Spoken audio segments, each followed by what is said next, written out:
All right, what is going on, y'all? So it finally came. Today we're going to be unboxing the Nintendo Switch 2. It just got dropped off at my door by FedEx just a few minutes ago, and I've been waiting like a eager little kid for this thing. Been pretty excited about it. Definitely been looking forward to this system. Even though like at launch there's not a ton of like first party exclusive stuff to go around. We mainly have just Mario Kart Tour, or Mario Kart World, sorry, of course. And here we go. Wow, it's actually a very small box. Alright, so here it is. This is our Nintendo Switch 2. It came in that box. Again, it came from FedEx. This one I pre-ordered straight from Nintendo of America's website. I did not choose the 2-day shipping or like the faster shipping option. I just chose the standard shipping option, and it came here day one. Super glad about that. I actually have a couple more pre-ordered that I'm going to be giving away to friends, but you know, this is the first one to come. I also have one at Walmart. That one should, I believe, come tomorrow. I saw a lot of folks were getting theirs about between like 6 a.m. to 7 a.m. today. Mine is showing a delivery date of tomorrow, so I'm probably expecting that. I also heard if you have one from Walmart, they give you some chips and Coke with it. It's kind of cool. And if you're looking to get one of these yourself and you didn't go to a midnight release, or maybe you did and you weren't able to get one still, and you weren't able to pre-order one, I think just keep a lookout. I believe the stores will still get shipments over the next couple days, and just check back regularly. I would recommend going to like Target, Walmart before you go to like GameStop or Best Buy, because GameStop and Best Buy being, you know, electronic specialty stores, they're probably going to sell out there first. And if you're still like waking up just now, if you're on the West Coast, I'm on the East Coast here, and I would say go drop by a Target. And you know, that's how I got my original Switch day one. I actually worked at Best Buy and they didn't give it to me. They wouldn't let me buy it. So I had to wake up early and go to, and I worked the midnight release for that original Switch. So I went to Target the morning of, and they had plenty of Switches in stock, so I was able to get one day one still, thankfully. So here we go. Looking forward to this. Let's go ahead and get a better angle here, and we'll get to it. All right, there we go. So I do have a couple other Switches, my original Switch and my OLED Switch, that we can do some comparisons to after we get it out of the box here. So let's go ahead and jump right into this. So on the outside of the box, we have our Mario Kart World bundle. I feel like this is the better way to go with a game like Mario Kart that's going to receive a bunch of updates, is to just go digital on that. Mine did come a little bent over here because the box was not perfect for it. On the bottom here, we have the label, your serial number, and your UPC are over here. And then this shows you all the contents that you're going to have in there. And then on this side, not much going on here, just a little showcase of the system, Nintendo, and then another showcase of the system, and then the front. And then the back, also a little bit of a showcase of the system. Got the nice colors there, so let's go ahead and... Actually didn't tape these up, but this one is taped. Yeah, it's good to see that they actually like taped up this one, like to give it a bit more of a seal, because I just went and checked my OLED Switch's box, and that one did not have a tape to know that it, you know, it wasn't open like at the... I heard that GameStop was actually doing something like that, where they were basically like opening up systems like PS5s and stuff, and I'm not really sure what's up with that, but here we go. Right as soon as you open it up, you have the Switch tablet and the 2 Joy-Cons. Let's go ahead and pull these Joy-Con out first. Yeah, very nice. Much larger than the original Joy-Con. Let's go ahead and pull one of those off over here. Definitely a good amount larger. The joystick's a little bit larger. The buttons are all a little bit larger. Overall, feels really good in the hand. Curious to see how the magnets work here in a minute. That'll be pretty cool. Got our trigger buttons. Yeah, everything feels really good, though. I believe it'll probably still be susceptible to the Joy-Con drift. But if you generally use your controllers, like this is my original Joy-Con controller that I got with my original Switch all the way back on launch day, and I don't have drift on these, so I don't know. I've just been kind of careful with mine. I don't manhandle the hell out of it. So there's that. Let's go ahead and get the other side out now. But yeah, wow, much larger than the original controllers. Here are the Skyward Sword, and this was a Tears of the Kingdom Joy-Con here, and as you can see, yeah, quite a bit larger. Right on top of each other, but still pretty close to the same size. Nothing too drastically different here. So there's those. Pull those to the side. Let's go ahead and pull out our tablet here. So there should be a day one update. I believe if you don't update, I don't think there's much you can do with the Switch 2 currently. I think you can play Switch 2 games from what I heard. But again, with the particles here, looks like they were hastily shipping these or putting these together. But wow, that is a large screen, larger than I was expecting. And it's nice that it goes mostly to the bezels as well, which is pretty cool. Yeah, man, looks really good. Here's we got the orange on the inside here and the blue on the inside over here to match our Joy-Con. We'll snap those in just a second. Here on the bottom, we have our 2 airflow vents, USB-C port, our other USB-C port on the top, next to our 3.5mm jack, power button in your volume rocker, and then here's where you put your game cards in. It's awesome that this one will accept both Switch and Switch 2 games. Fantastic. Backwards compatibility, y'all. Always the key to success, in my opinion, with game consoles. Definitely a way to make your customers happy. I actually foresee the Switch games retaining their value for several years to come because of this backward compatibility. Now, it's kind of interesting. It just kind of pops up like that. You throw a game card in, and then it should snap back down. It's kind of a bit larger than before, and it feels like this could break, but so did the last one, so no big deal there. And then we have our kickstand, which pulls out nice and tight, goes all the way down as well, so it can really like lay flat on the table. Let's see what else we have in here before we, let's go ahead and snap the Joy-Con on. Actually, let's see how this works. Okay, it just kind of like clips right in there, real nice and easy. Oh, that's cool. So if you try to just pull them out, let's see how hard it is. Yeah, it's pretty hard to pull them out without using the unlocking mechanism. I think if I really tried, I could definitely get them out. But you're supposed to push right back here. There's this little release. Kind of clicks in. Oh yeah, it kind of just forces it out. I don't think it demagnetizes. It just shoots out that little pin there at the top and pushes it away from the console, so it detaches fairly easily. But yeah, clips on there nice. You know, I feel like we should just go ahead and turn it on so we can start updating this thing. Whoa, okay. Let's go back on that. Do not speak that language. That Japanese, Korean, something like that. We are English Americas. Yeah, let's go ahead and set up to the internet, because without the internet, we won't be able to update, of course. All right, so the update is downloading. I'm just gonna go ahead and pull that in right now. I guess it's making me actually detach the Joy-Con. All right, so we went through some just initial setup stuff here, so we'll let this download this update. Looks like it's gonna take about a half hour. I have fairly fast internet here, so that's a pretty long time. So we'll set this to the side, see what else we got in the box here. So yeah, immediately on top you saw that the system was there, and it looks like this will probably be our download code. Yep, scratch off for your download code. So that'll be nice to always have Mario Kart Tour on the system. So we'll scratch that off a little later. Looks like we just have a little health and safety pamphlet there. We have an HDMI cord. I don't think I'm gonna I'll probably open this one up.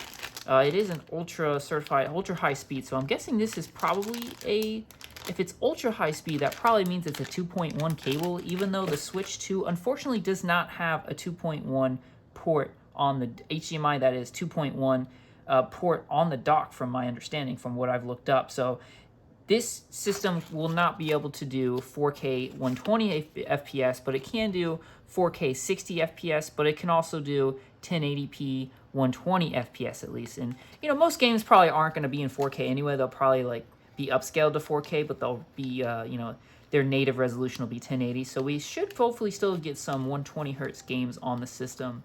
And then it looks like we have these little guys, which is for the Joy-Con, of course, to become mice or a mouse. Yeah, it looks like it should slide fairly well. Let's update one a little quicker than we expected here, so we'll set that right here. But let's go ahead and drop this Joy-Con into the little slide here. Does it just fit in there? Okay, it kind of like rocks in, and it looks like you detach it with the little unlock here, that the same way you do from the dock. And there you go. Now it's in there, and using it like a mouse, yeah, it actually doesn't feel too bad. I mean, it doesn't have all the support you need. I'm sure there's going to be some accessories to allow you to kind of have more of an ergonomic style here, but it looks like you can move your control stick, push the buttons up top, hit the buttons on the side, so pretty cool. All right, let's go ahead and put those to the side. Just our top piece there. Okay, looks like we have a whole lot of stuff going on in here. So first up, we got the Joy-Con grip here, and I guess that just, yep, it actually locks into the same way, and you use the same release button to get it out of there as well. So it magnets into the what I like to call the dog ear grip, because you know, it looks like a couple of dog ears. So there's that. That's cool. Very nice. All right, now we have our new charging cord and our brick. On the original Switch and the OLED model, it was all one piece. The wire was attached to it, so it's kind of cool that this is actually detached now. I mean, not the biggest deal in the world, but a nice little thing there. And you do have to use this one because it does pull more power, of course. Looks like it pulls 15 watts, 27 watts, 45 watts, or even up to 60 watts. So this thing can pull a good chunk of power there. Not a ton, but enough for what we're going to need. So I guess we got one more thing here, which is going to be the dock. Looks like our update's still going there too. Let's go ahead and pull this out. And there we go. Nice dock. It's nice and rounded this time, or more rounded than it was previously at least. And here's the back. I'm assuming this kind of like either folds down. Nope, just comes completely off there. And here we have our ports. There is Ethernet, kind of hard to see, but that is your Ethernet port there. Then you have your HDMI. Again, not a 2.1, which is kind of a letdown, but I'm sure we'll get an update maybe someday that'll give it 2.1, who knows. And then there's our charging port. AC adapter tells you everything here too. So there's that. And there is some, looks like, yeah, ventilation. So there's holes down here, and there's holes back here, and holes along the bottom. And it looks like it has like little rubber feet, so it's going to kind of sit up a little bit. So when it's in docked mode, it definitely will be using a bit more power here. Looks like our update finished. Yeah, there you go. Nice dock, I must say. Let's go ahead and fit this. Oh, on this side we have 2 USB ports. I guess there's just, yep, looks like just 2 total USB ports on this thing. I don't know if I'll play too much with the mouse functionality. We'll see. There is that one game where you're like, it's the wheelchair game with the, I think you're playing basketball, right, with the wheelchair game, or it's sort of like Rocket League. Looks like an interesting one. I don't believe that game is not out yet on launch day though, so we have to wait a little bit for that. All right, so our update is completed here, so let's see what we got going on. All right, so let's do a good first look at this system here. So it feels, again, very nice in the hands. It has a really nice weight to it. The screen does look really nice. Those colors really do pop out quite a bit, even though it's not an OLED screen. Here is the home screen of the Nintendo Switch 2. Very similar to the original Nintendo Switch. We have all our icons with different things down here: news, game chat, eShop, album. Our settings, of course, we have the dark theme on, and it actually carried that dark theme over from my other Switch. We have all of our same settings, it looks like, for the most part here. HDR output, TV resolution, you can adjust all these things if you need to. 120 hertz output. Yeah, so as you can see, it even tells you here that 120 hertz is supported at 1080p and 1440p TV resolution. So that's pretty good. So we still can get some nice 120 hertz out of this thing, even though it's not 4K. Not a big deal. If you have a 4K TV, it's really going to do a good upscale anyway, so no need to really worry about that too much. Again, just 2 themes though. Unfortunately, we don't have more, a bit more customization here, but I bet over time, maybe eventually we'll get some customization. Let's go ahead and, yeah, here's all our icons again. You can go all the way to the edge, do the same thing like the other Switch. A little bit different dings here and there. For the most part, about the same though. Here's a bunch of the games that I've been playing.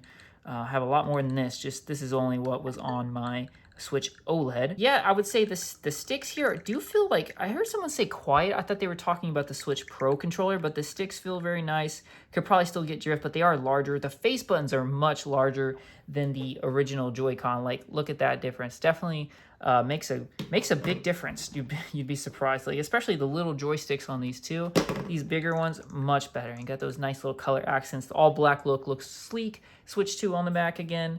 We have our kickstand that pops up nicely and it can sit up no problemo. Let's go ahead and jump into the eShop and see how it looks. No music on the eShop. Not a big deal. You can shop without music. Here are all your games. 80 buckaroos for that old Mario Kart world. Luckily, we have our download code here, and I'm going to be setting that up to download in a minute. This $9.99, this is that Welcome Tour app that kind of showcases what the system can do. It's kind of sucky that you have to pay 10 bucks. Like, why is that not a pack-in game? I don't know. That's kind of silly. There's Cyberpunk. That's a $70 game. We got Deltarune. Quite a few other things here. Again, nothing too much first-party-wise. Really just Mario Kart World. I really wish Donkey Kong Bonanza had come out on this thing as well, but no big deal. Here's a lot of other Switch 2 games. No Man's Sky, already discounted at 24 bucks. Not bad. Anything else you've already downloaded, that is nice as well. $80 for your Tears of the Kingdom, $70 for Breath of the Wild. I still think that's like the Breath of the Wild, man, like 70 bucks. That game is so old. I don't know what's up with that. Luckily, I already own it, and if you have the Nintendo Switch Online, I believe you have to have the $50 version that gives you N64 access. You do get the upgrades for Zelda 2 or Zelda Tears of the Kingdom and Breath of the Wild for free. So I'm gonna look forward to playing that later. One thing I do want to download pretty much immediately here is the GameCube. So let's go ahead and get that downloading because I'm definitely looking forward to playing some Nintendo GameCube here. Very much so. There's Mario Kart World. Go ahead and redeem that. And now we have our virtual game card, which you can lend to people. So we'll dive into that another day. Pretty cool. So it looks like they show you it loading up here. It's kind of cool. It's nice that this system does come with 256 gigabytes on the system itself. Looks like it looks like you get about probably like 230 after everything, if I had to guess. Looks like the Nintendo GameCube application is about 5.1 gigabytes. Let's see if, I guess because Mario Kart Tour is not, or World is not, oh, here it is. But it's not on there just yet. We gotta wait for it to download, and then it'll probably tell us. But the thing with the Joy-Con is when you hold them like this, it does kind of feel like they wanna, almost like it could bend something in there, but I'm sure they tested that thoroughly. But if you were to hold it like all the weight by just the Joy-Con, it feels like it's gonna break. Cool. Yeah, slightly different noises here. Tick-tick. All right, and there you go. There's a good first look at the system. We have all of our games here downloading. I am looking forward to playing this. I hope you are too. Again, if you haven't gotten one yet, definitely keep an eye out. Go to Target, go to Walmart, see if there's any left. I'm sure this is not going to be too hard to get. Let me know what you're most excited for down below. What I'm looking forward to the most is probably the GameCube support. I actually have the GameCube controller coming later today, so looking forward to using that and playing some Wind Waker. Of course, Mario Kart World Tour. I keep trying to say World Tour. Mario Kart Tour. Definitely looking forward to playing some of that as well. I want to check out that open world feature and hopefully see why it costs like 80 buckaroos instead of just a nice good 70. We better get some free DLC, Nintendo. Other than that, looking forward to going back to some other Switch games as well, like Zelda Echoes of Wisdom. I have not completed that game yet, and that one's supposed to get some updates that helped out the frame rate, so looking forward to checking that out. I'm also going to play some Breath of the Wild because I have not played Breath of the Wild since 2017 when the original Switch came out, and I ran through that game in however many months it took, and haven't really touched it since. So Tears of the Kingdom was awesome, and I've been looking forward to going back to through some of those shrines back in the original Breath of the Wild. There's some good ones there. So yeah, let me know your thoughts down below. Thanks for watching, and talk to you in the next.